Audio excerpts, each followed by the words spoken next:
Bismillahirrahmanirrahim. Assalamualaikum warahmatullahi wabarakatuh. Perkenalkan, nama saya M. Latiful Hadi. Saya dari Prodi Bahasa Arab di STAI alias ini. Saya akan mempresentasikan tugas makalah filsafat yang berjudul Etika Normatif dan Isu Global. Latar belakang.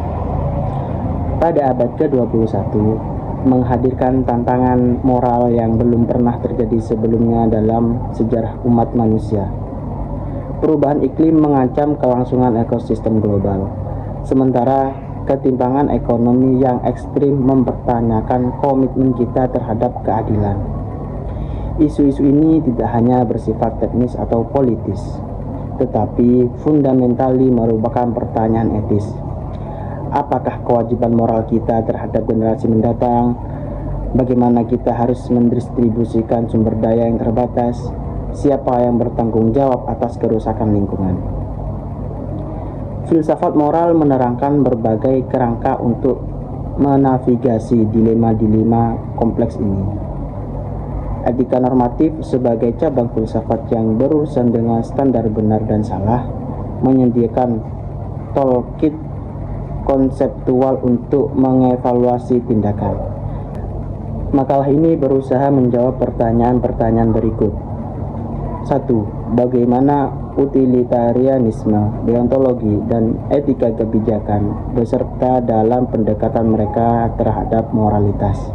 Dan yang kedua, apa implikasi dari setiap kerangka etis untuk merespon perubahan iklim?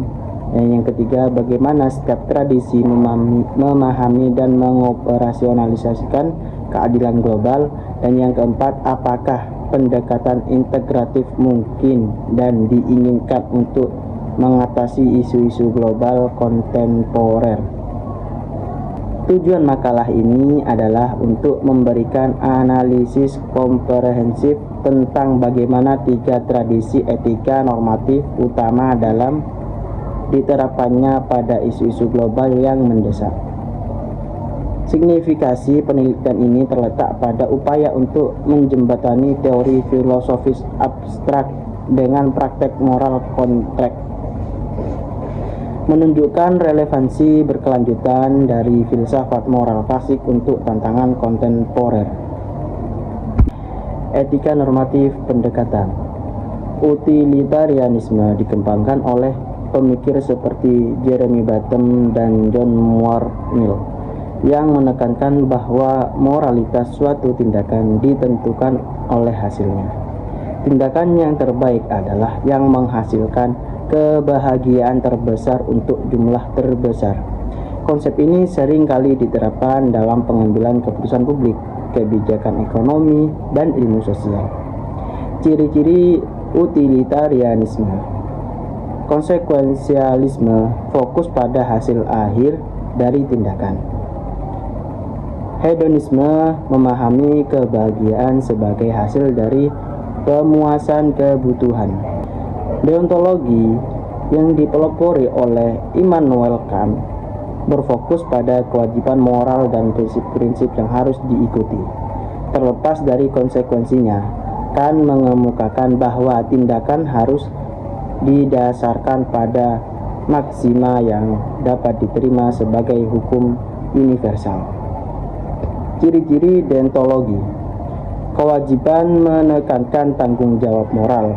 Universalitas prinsip moral harus dapat diterapkan secara umum. Ketidakbergantungan pada hasil, tindakan baik tidak selalu menghasilkan konsekuensi positif. Etika kebijakan berfokus pada pengembangan karakter dan sifat baik individu.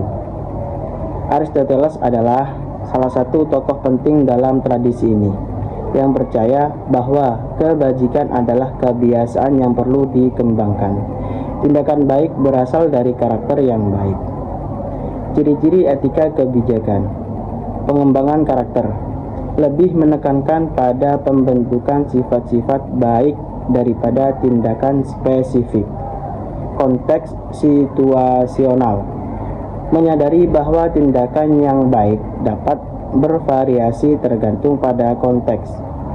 Moralitas sebagai kebiasaan, menekankan pentingnya latihan dalam menghasilkan karakter yang baik.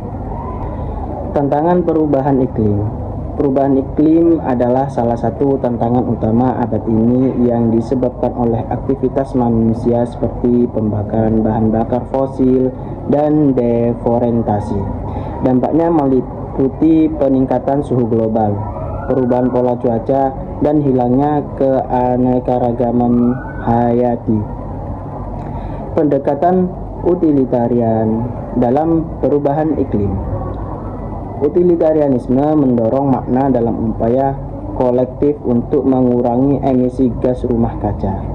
Inisiatif seperti penggunaan energi terbarukan dan teknologi hijau dapat dilihat sebagai cara untuk mencapai hasil terbaik bagi masyarakat dan lingkungan. Dari sudut pandang etika kebijakan, kita diundang untuk mengembangkan sikap peduli dan tanggung jawab terhadap lingkungan. Edukasi mengenai pentingnya keberlanjutan dan perilaku yang baik berkontribusi pada penyelesaian isu-isu lingkungan. Pendekatan utilitarian dalam keadilan global dapat mendorong kebijakan yang berfokus pada kesejahteraan masyarakat secara keseluruhan. Kebijakan yang memberikan manfaat ekonomi dan sosial bagi lebih banyak orang harus dipromosikan. Pendekatan etika kebajikan dalam keadilan global, pendidikan tentang empati, kerjasama, dan tanggung jawab sosial adalah fokus dalam pendekatan ini. Mendorong individu untuk membangun karakter yang baik dapat menciptakan masyarakat yang lebih adil dan peduli.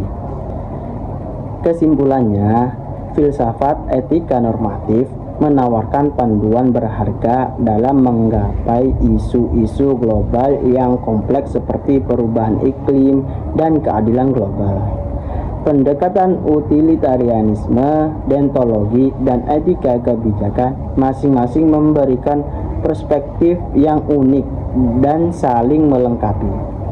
Solusi yang efektif untuk isu-isu ini sering muncul dari kombinasi prinsip-prinsip dari berbagai pendekatan etika. Pentingnya pendidikan etika dan pelibatan publik dalam diskusi etis akan membantu menciptakan kesadaran dan tindakan yang lebih bertanggung jawab. Dalam dunia yang terus berubah dan penuh tantangan ini, masyarakat diharapkan dapat mengembangkan pendekatan etis yang holistik untuk menciptakan masa depan yang lebih baik bagi semua. Saran: pendidikan etika di sekolah. Meningkatkan pendidikan etika di semua tingkatan sekolah untuk membekali generasi mendatang dengan pemahaman yang kuat mengenai tanggung jawab moral mereka. Kolaborasi internasional. Mendorong kerangka kerja internasional untuk menegakkan hukum dalam perlindungan lingkungan dan hak asasi manusia. Keterlibatan masyarakat. Mendorong masyarakat untuk terlibat dalam upaya anggota masyarakat yang berkontribusi pada isu-isu global tersebut melalui gerakan sosial atau organisasi non-pemerintah. Penelitian dan inovasi. Mendukung penelitian dan inovasi dalam teknologi yang berkelanjutan untuk memerangi perubahan iklim dan menciptakan keadilan sosial. Demikian presentasi makalah dari saya. Semoga bermanfaat bagi semuanya. Sekian dari saya. Wassalamualaikum warahmatullahi wabarakatuh.